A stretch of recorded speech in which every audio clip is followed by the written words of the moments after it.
Yn ystod 2021, bydd y cyfansoddwr adnabyddus John Metcalf yn dathlu ei blwydd yn 75. Ac mae'r rhaglen fer hon yn rhan o'r dathliadau hynny. Ond hefyd, yn rhaglen sy'n rhoi teyrnged un o brif gyfansoddwyr Cymru yn ddiweddar. John Metcalf yw un o gyfansoddwyr mwyaf cynhyrchiol o Gymru yn ystod yr 20th, gyda 7 opera, 10 darn cerddorfaol, 5 cylch o ganeuon, a nifer o ddarnau siambr ac unawdol ymysg i brif gyfansoddiadau. Dros y blynyddoedd, mae ei arddull wedi newid gryn dipyn o gromatyddiaeth i ddarnau cynnar yn y 70au a 80au'r ganrif ddwytha i arddull bresennol, sy'n cymryd llawer o ddylanwadau minimalaidd gyda harmoniadau atonig a rhythmau ailadroddol parhaus. Wedi cyfnod yn byw yn Canada, yn 1990 fe ddychwelodd Metcalf i fyw i Gymru, ac yn ystod yr un cyfnod y newidiodd ei arddull gerddorol i ymgorffori y dylanwadu minimalaidd ynghyd â'r harmoniau llawer fwy tonyddol a moddal. Yn naturiol, tua'r 10 trodd Metcalf ei law at osod mwy o farddoniaeth yn yr iaith Gymraeg. Ac yng nghwmni'r soprano Carel Hughes, y tenor Rodri Prys Jones a'r cyfeilydd Wyn Davies, fe gawn glywed y perfformiadau o'r caneuon hynny a grewyd o'r cyfnod hwn tan y presennol. I ddechrau, yn 1999, fe gyfansoddodd caneuon y gerddi i gomisiwn gan Jeremy Hugh Williams. Wedi Metcalf ddod ar draws nifer o farddoniaeth am erddi Cymru gan feirdd o'r 15th. O ddewis 4 cerdd, mae pob un o'r gosodiadau yn gynnil a byr, yn aml wedi ei hadeiladu gydag un syniad syml minimalaidd. Dyma 2 gân o'r cylch, sef Gardd Plas y Ward i ddilyn gyda Stad y Rug, sy'n cael ei perfformio gan Carel Hughes a Wyn Davies. Glory.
Gan mai John Metcalf yw ein cyfansoddwr opera Prydeinig mwyaf profiadol ar ôl Benjamin Britten, a chan fod cerddorion a chantorion yn gytun i fod e wedi meistroli ysgrifennu'r llais, mae gan ei ddarnau i'r llais caneuon ag opera statws rhyngwladol. Rhywbeth hollol naturiol iddo fe yw ysgrifennu llinellau sydd yn ddiolchgar i ganu ac yn sensitif i is-lifau'r geiriau. Mae Metcalf yn Gymro sy'n byw yng Nghymru ac wedi dysgu Cymraeg ac fel y cewch chi glywed heddiw mae'n gosod testunau yn Gymraeg.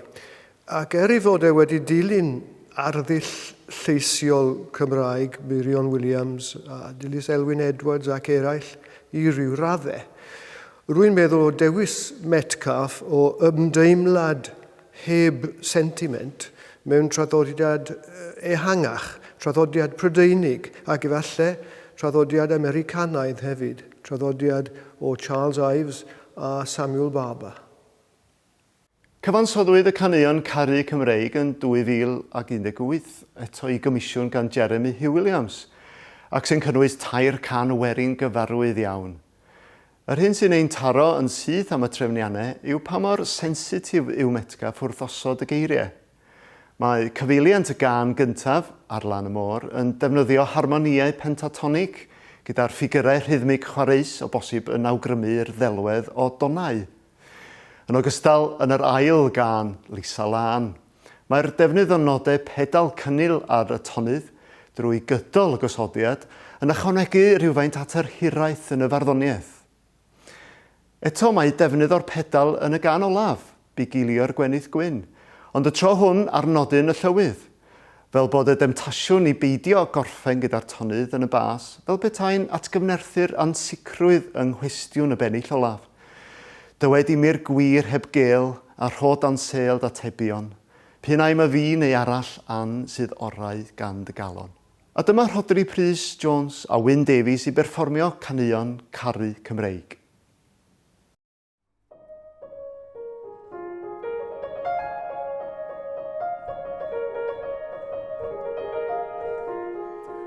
Ar lan y môr mae rosys cochion. Ar lan y môr mae lilis gwanion. Ar lan y môr mae nghariadinau yn casgu'r nos a chodi'r bore.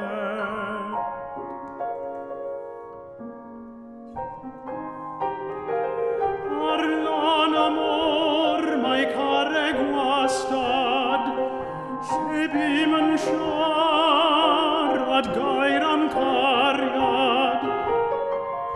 O angylchon fe difalili, ac ambell brig un o rosmari.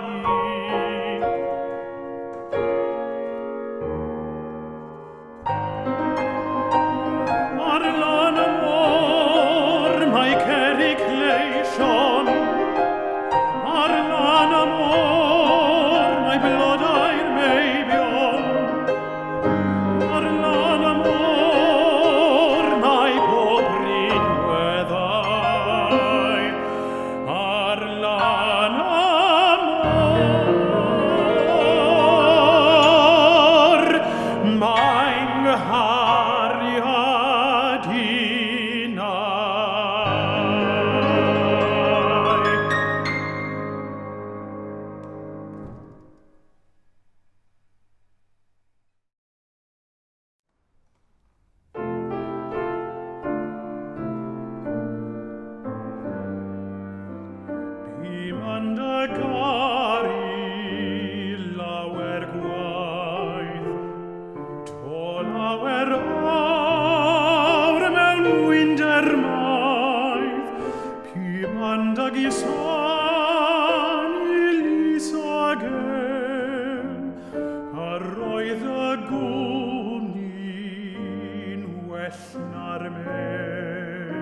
Roedd yng nghorff mewn ddaearddi, gobeithiod oed I fanwyl ffrind, hyd lan y beth lle rwyf yn mynd.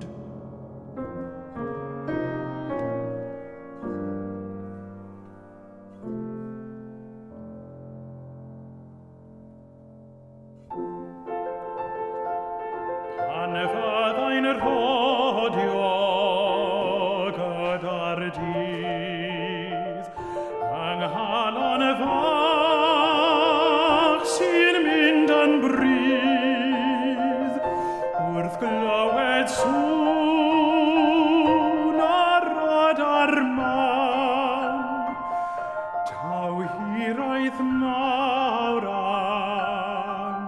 Salam. Taw hiraeth mawr am Salam.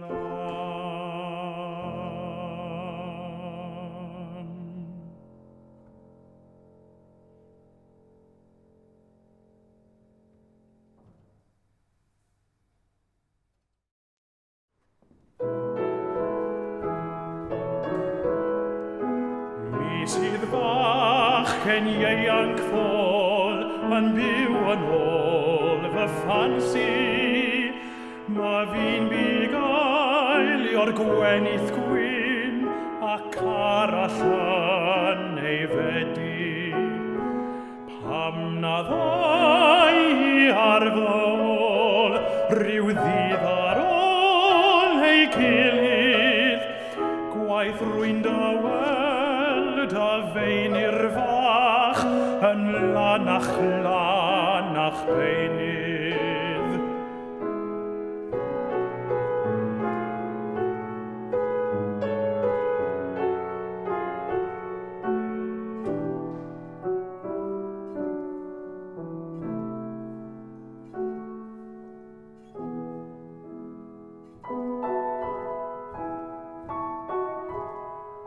Glanach hwyd bob dydd, neu fi am ffydd yn ffolach, mwyn y gŵr a wnaeth dywydd, gwna hi'n drigaredd bellach.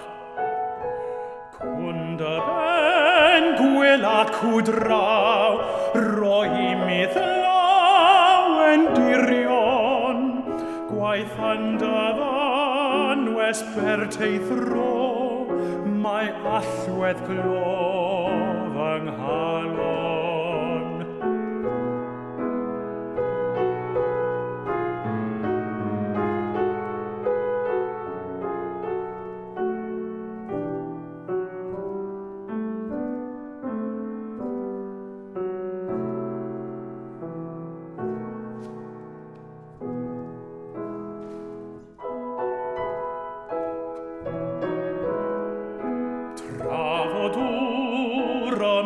Yn hallt, a thraf o ngwallt yn tafu, a thraf o calon yn fy mron, mi fydda'n ffadlon I ti.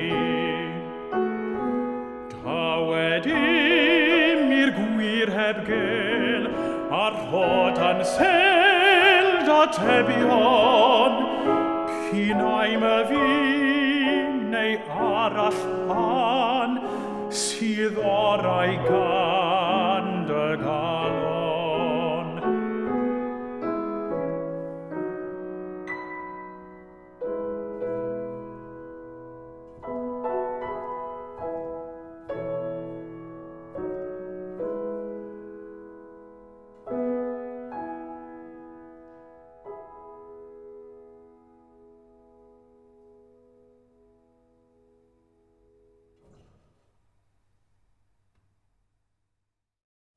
I gloi yr rhaglen dirged hon o ganeuon John Metcalf gyda'r un thema ramantus, cawn berfformiad o'r gân Mi Gerddaf Gyda Thi. sef rhodd priodas anisgwyl Metcalf i'w wraig Doliang yn Ebrill 2016. Ceir yma gynhesrwydd agos yn y gerddoriaeth, yr un mor gynnes a'r geiriau. I wrando ar ragor o ganeuon Metcalf, bydd fersiynau estynedig o'r rhaglen hon yn cael ei darlledu gan Gŵyl Gerdd Bangor ar y 13 o Awst ac yna gan Gŵyl Bro Morgannwg ar yr 15 o Fedi. Ac felly, i ddiweddu'r rhaglen, dyma Caryl Hughes a Gwyn Davies i berfformio Mi Gerddaf gyda thi.